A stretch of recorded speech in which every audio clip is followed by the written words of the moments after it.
So both canola and olive oil are very versatile to use. They are great to use in many different recipes, even in baking. Dietitian Angie Murad says using these unsaturated oils in place of saturated fats can help reduce the incidence of chronic conditions such as type 2 diabetes and cardiovascular disease. Plant and seed oils have mono and polyunsaturated fats, which can help increase the good cholesterol or the HDL cholesterol and help lower the bad cholesterol or LDL cholesterol.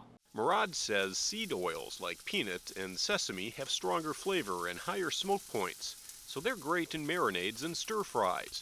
Walnut oil's lower smoke point makes it better for dressings. Just remember, all oils are high in calories. Just want to use them in moderation. Murad says stocking your kitchen with non-stick cookware and an oil sprayer like this one And just spray it in the pan. can reduce the amount of oil you'll need to use in each dish. For the Mayo Clinic News Network, I'm Joel Streed.